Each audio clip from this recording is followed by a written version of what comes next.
Welcome to easy cooking Tamil. Hi friends, இன்னைக்கு நம்மளோட வீடியோல பருப்பு குழம்பு எப்படி பண்றது அப்படின்னு பார்க்கலாம். அதுக்கு முன்னாடி நம்மளோட சேனல்ல நீங்க என்ன சப்ஸ்கிரைப் பண்ணலனா ரெட் கலர் சப்ஸ்கிரைப் பட்டனை கிளிக் பண்ணி சப்ஸ்கிரைப் பண்ணுங்க. கூடவே வேற பெல் ஐகானையும் கிளிக் பண்ணிக்கோங்க. நாங்க அப்டேட் பண்ற வீடியோவை உடனுக்குடனே நோட்டிபிகேஷன்ல தெரிஞ்சுக்கலாம். நான் இன்னைக்கு ஒரு கப்பு துவரம்பருப்பு எடுத்துக்கிறேன். இது ஒரு குக்கர்ல சேர்த்துக்கலாம். சேர்த்துட்டு இதை நல்லா வாஷ் பண்ணி எடுத்துக்கோங்க. இப்போ இது கூட 5 சின்ன வெங்காயம், 2 பல் பூடு, ஒரு பச்சை மிளகாய், ஒரு பாதி தக்காளியை கட் பண்ணி சேர்த்துக்கலாம். அப்புறமா சின்ன துண்டு காயம் இவ்வளோ சேர்த்துட்டு 2.5 கப் தண்ணி சேர்த்துக்கலாம்.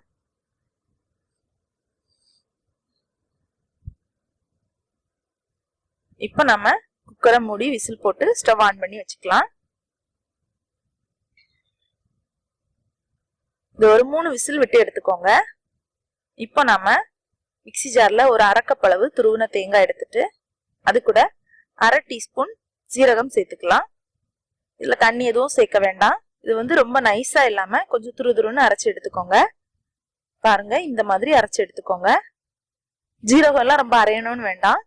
இப்ப பாருங்க, பருப்பு நல்லா வெந்துருச்சு. ஓபன் பண்ணலாம். பாருங்க, இப்போ நாம இத மத்து இருந்துச்சுன்னா மத்து வச்சு கடைஞ்சி எடுத்துக்கோங்க. அப்படி இல்லாதவங்க இந்த மாதிரி குழிக்கரண்டி வச்சு இதை நல்லா இந்த மாதிரி கடைஞ்சி எடுத்துக்கலாம்.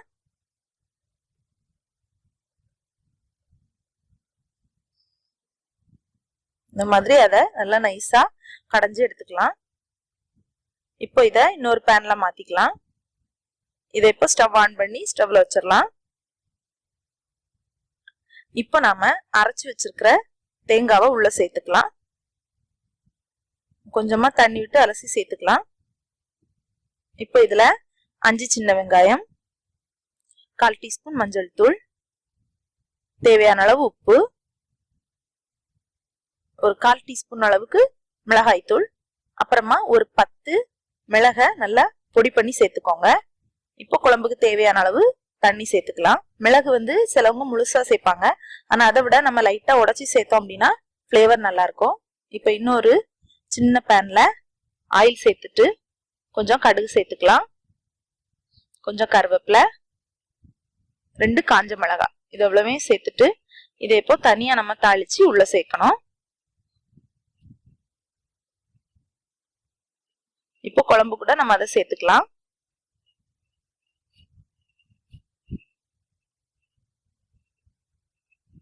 தாளிக்கிறதுக்கு தேங்காய் எண்ணெய் யூஸ் பண்ணுங்க. அப்போ வாசனை நல்லா அதிகமா இருக்கும். உங்களுக்கு நெய் பிடிக்கும் அப்படின்னா நீங்க இந்த டைம்ல ஒரு ஸ்பூன் நெய் கூட நீங்க இதுல ஆட் பண்ணிக்கலாம். நான் நெய் சேர்க்கல. நெய் உங்களுக்கு ரொம்ப பிடிக்கும் அப்படிப்பட்டவங்க இதுல நெய் சேர்த்துக்கலாம். பாருங்க, நம்மளுடைய பருப்பு குழம்பு தயாராயிடுச்சு. இப்ப இத ஒரு பேன்ல மாத்திரலாம். பாருங்க, நல்ல வாசனையான சுவையான பருப்பு குழம்பு தயாராயிடுச்சு. இது பண்றது ரொம்பவே ஈஸி தான். சாதத்துக்கு சேர்த்து சாப்பிடும்போது ரொம்ப சூப்பரா இருக்கும். கூட அப்பளம், உருளைக்கிழங்கு எல்லாம் வச்சு சாப்பிடுறதுக்கு அவ்வளவு சூப்பரா இருக்கும். நீங்களும் இதை செஞ்சு பாருங்க. இந்த வீடியோ உங்களுக்கு பிடிச்சிருந்தா லைக் பண்ணுங்க. மறக்காம இந்த வீடியோ உங்க ஃப்ரெண்ட்ஸுக்கு ஷேர் பண்ணுங்க. எங்களுடைய சேனலை சப்ஸ்கிரைப் பண்ண மறந்துடாதீங்க. மேலும் இந்த வீடியோ பத்தின உங்களோட கமெண்ட்ஸை கமெண்ட் பாக்ஸ்ல டைப் பண்ணுங்க. நன்றி.